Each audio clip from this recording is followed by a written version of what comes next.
आप सिर्फ और सिर्फ महिलाओं का रिएक्शन आप सुने,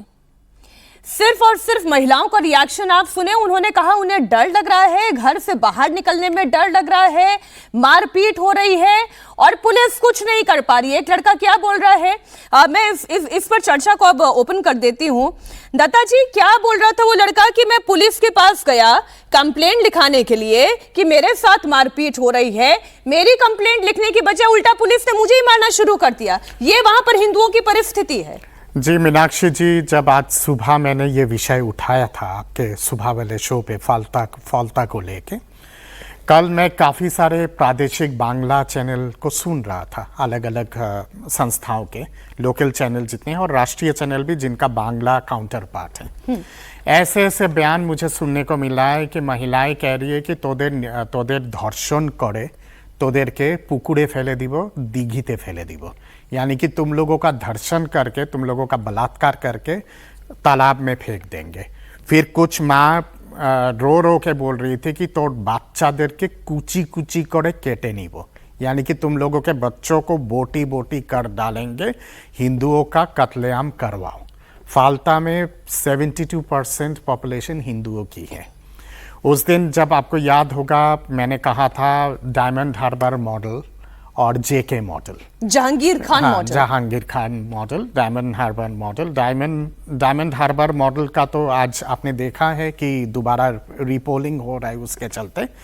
ये जेके मॉडल जो है ये डायमंड हार्बर मॉडल का भी बाप है और इसीलिए आज सुबह मैंने कहा था कि इलेक्शन कमीशन को तत्काल रद्द कर देना चाहिए फाल्ता का चुनाव और डेफर कर देना चाहिए। और ये तमाम चीज़ें जो हो रही है इसके ऊपर एनआईए को कहे कि इस पे जांच करे, क्योंकि मैं दावे के साथ कह सकता हूँ कि फाल्ता और ये सब इलाका जो है वो सब इलाका बांग्लादेश से ज़्यादा दूर नहीं है। ये तमाम जितने सारे लुंगी वाहिनी या फिर रोहिंगा वाहिनी जितने सारे आए हैं, एक तो है कि वहाँ का स्थानीय है लुंगी वाहिनी और बॉर्डर के उस पार से भी आ सकते हैं, क्योंकि बंगाल का इतिहास रहा है। मैं जानता हूं कि 2021 के चुनाव के दौरान या फिर उससे पहले लोकसभा चुनाव के दौरान जैसे मीडिया में आके वहां के स्थानीय लोगों ने जो आरोप लगाए हैं और मीडिया की रिपोर्ट्स बताती है कि एक पूरा जत्था आता था उस पार से ओपार बांग्ला, यानी कि बांग्लादेश के तरफ से आके यहाँ पे आग बंद करके ठप्पा लगाते थे बूथ कैप्चर करके और ईवीएम कैप्चर करके, और बाकायदा उन लोगों को 1200 रुपए 1300 रुपए इस तरह से दिया जाता जैसे कि लोकल लोग कहते हैं वहां के, और फिर शाम होने से पहले वापस बांग्लादेश। लेकिन सर मेरा तो सवाल यह है कि जब इतनी लाख कंपनी सिक्योरिटी के तैनात है, केंद्रीय सुरक्षा बल तैनात है, पुलिस पर ममता बनर्जी का अगर जोर नहीं चल रहा है, फिर भी ये सब कुछ कैसे हो पा रहा है? मेरा सवाल ये है कि जब वहां के हिंदू लड़के ये कह रहे हैं मनोज जी कि 150-200 हिंदू परिवार हैं, परिवार व्यक्ति भी नहीं, 150-200 हिंदू परिवार हैं जो कि वोट डालने के लिए बाहर ही नहीं निकल पाए, तो आप इलेक्शन को कैंसिल भी करा दें या रीपोलिंग भी करा दें, फिर भी यहाँ की परिस्थिति थोड़ी ना बदलेगी। एकदम नहीं मीनाक्षी जी, याद होगा हम लोगों ने काफ़ी पीछे प्रोग्राम में इलेक्शन के पहले एक हमने जब वहाँ से लौट कर आया था, वो तो गांव की आप बात कर रही हैं,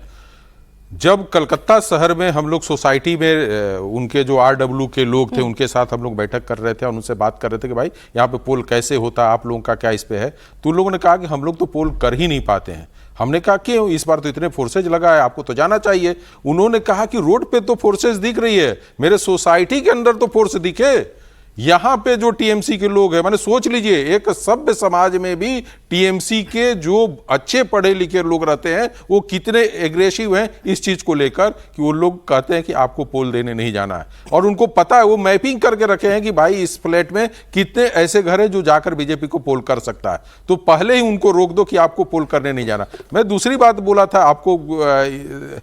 आज ये चर्चाएं सब ओपन हो रही हैं, मैंने कहा था कि जितने लोग अभी वहां जा रहे हैं पोल करने के लिए, ऐसा नहीं कि उनका पोल नहीं होता था, उनका 2021 में भी पोल हुआ, 2024 में भी पोल हुआ। एक अलग बात है कि वो पोल नहीं करते थे, उनका पोल टीएमसी के लोग करते थे। इस बार जब ये सेंट्रल फोर्सेज गई तो लोगों को लगा कि भाई टीएमसी के जो गुंडे थे कि अब तो ये हम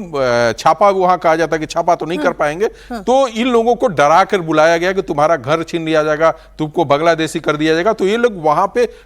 अपने गए हैं और वो लोग वो हैं जो पहली बार बंगाल में वोट करेंगे। तो इतने सारे बैरियर को पार कर कर एक वोटर यदि पोल करने जाता है तो सोचिए कि बंगाल की स्थिति कितनी खराब है।